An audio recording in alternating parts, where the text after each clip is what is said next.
learn a lot, and you meet fantastic people all the time, and it's fun to fight for something good, you know, and I think it's a very special, because everyone who works in psychiatric things or in social service, everyone wants to do good, but I think this is the only work that you can have that you actually go from your home in the morning and you only do good.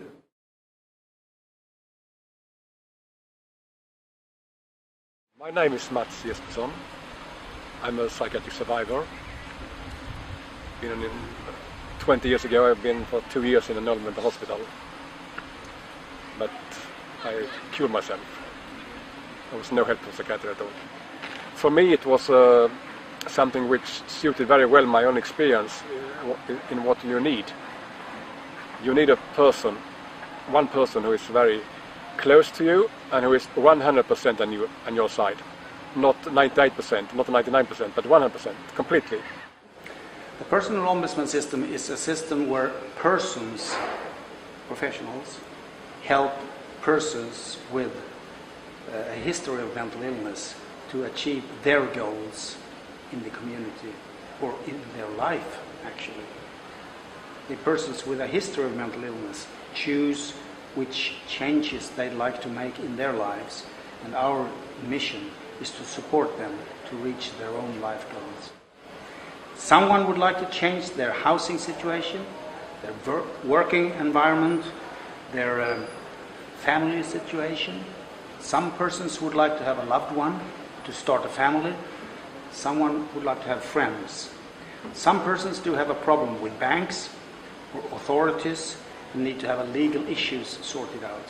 That's why we're there. I'm that kind of person who have a hard time to ask people for help. So it felt very strange when I called Hans Westerlund, who's my personal man, ombudsman. I got contact with him through I was from the psychiatry, but when you are indoor, I had a period and everything was a mess with studies, income, everything, because when you study you don't have you don't have income from social society system, because you only get money for those days you should be in work. But when you are studying and working on hours, you don't know for many days when you're going to work. So practically I don't have any income at all when I'm studying and work at the same time. So I ran out of money and I needed help to guiding the system how to do. He has been so helpful to me. He follows me if I have an appointment, if there is anything I can tell him, and he will assist me to the government or the places that I've been going. So it has been good help. And actually when I was so down and I was at the hospital, he came around. He asked you, what do you feel? How are you doing here? Do you think it's quite okay for you to be here? I mean, he's there for me when I need him. If anything, I can turn to him and he will help me. There is no formal way to get a PO, person ombudsman. Usually they try themselves to reach out, to find people, even go out and find them on the streets. And they have sometimes a long period when they just connect. And then at that one moment they ask this person if, do you want me to be your PO, your person ombudsman? And if this person say yes, it's settled. And then the PO starts getting commissions from this client. It could be what this person wants to have, what kind of help he or she wants to have, which could be just everything from having problem with their home, with their relatives, wanting to have friends, want to have something to do, wanting to have no medicines anymore, wanted to get a lawyer, whatever. A client who was badly wanted to have a dog, so we were looking on websites trying to find a dog. When I was so sick and my children in the bed, I couldn't go because I was really down. He took me there and bought the bed and they brought it home for me. So for me it has been very much helpful to me that I can trust and rely on him if I'm in need. I'm not appointed by the city council. It's all based on trust. So if she wants my help, I help her. So I have no authority to do anything against her will. And I don't do anything against or behind her back. So it's all open. It made me feel I become to trust him, and I sometimes have hard to trust other people, especially when they're supposed to help me. Yeah, when we started it in '95, it was before this convention on human rights, the UN Convention. So it was out of another context. But we have already from the beginning, one of the starting point was that we should change the power balance between the clients and people around him or her, because this person is also put down, and they have all these features around them, that family members, psychiatrists, nurses, social workers. Sometimes they are in a meeting and they are alone and they have 10 people who tell them, him or her, what he should do.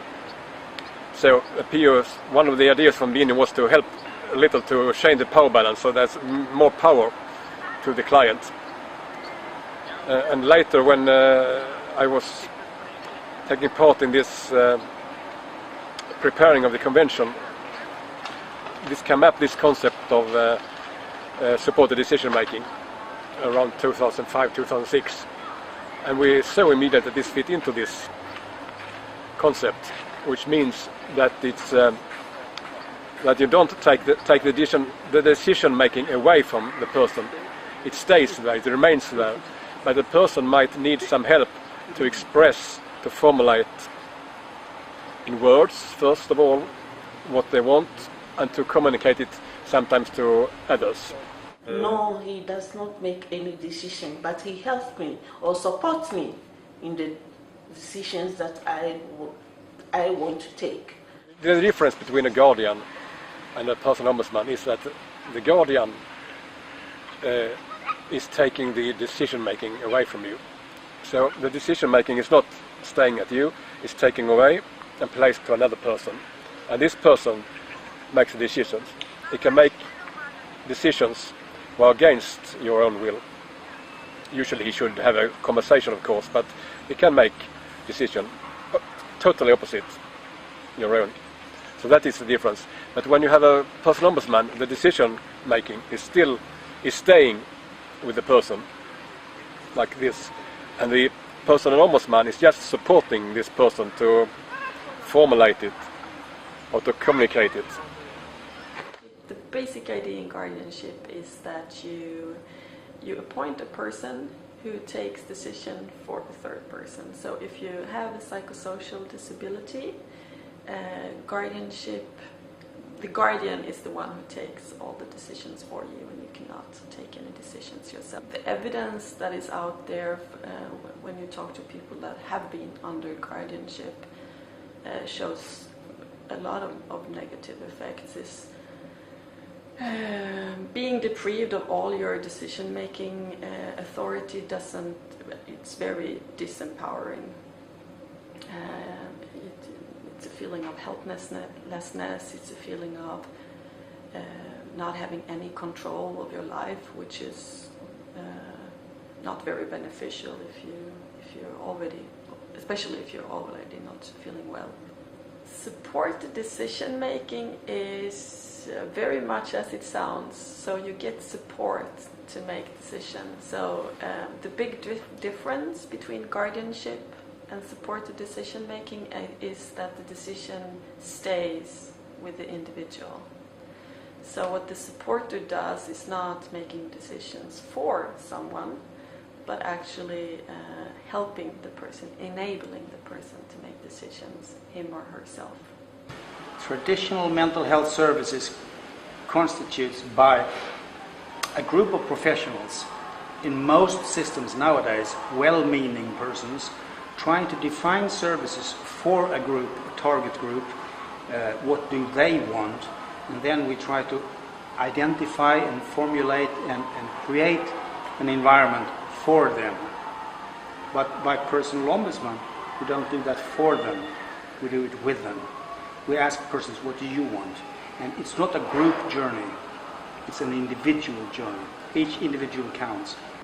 Sometimes for me, because I can never make a decision against the will of my client, and of course sometimes it can be a bit frustrating when I in my mind think, oh, I know what this person needs, but they can't decide it. But then again, everyone else is working against my client, so then I can someone can be on the side of the client. It's very and yet I in this 2 years that I've been working with this, I have never worked with a person who is not able to.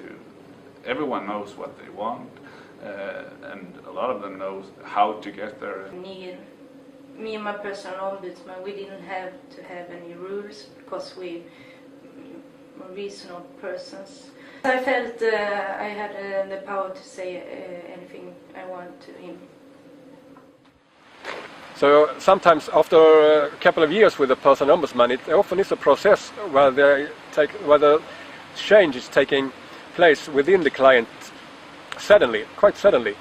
When this person steps out of the old way of behavior and is in control of the life again. It's something that just happened by itself. The outcome is extraordinary. I mean, also both in quantitative terms, in economic terms, and also in qualitative terms. And many people have changed their lives completely. Recovery is a personal and unique experience, and no one can arrange a recovery service. But what we can do with personal ombudsman and other services is to promote the individual recovery. The first thing that happens when you get a personal ombudsman usually is that you almost doesn't need any psychiatric treatment anymore. It dropped down immediately like that. So it's very little days in hospital anymore. Recovery means to me to be able to go back to what you're supposed to do. I was sometimes when people with mental illness, they are not able to work at all, and I always say that work is the most important thing you can do in your work if you are able to. Can't you just work some few times a week? Well, that's okay, but it's very important to be part of something and feel that you have a value. Every euro you spend on a personal ombudsman, you save 17 euro for the state, for the government. So it's really an economic gain. I have knowledge from my ombudsman. And without him and what he taught me, I wouldn't be able to do it by myself now.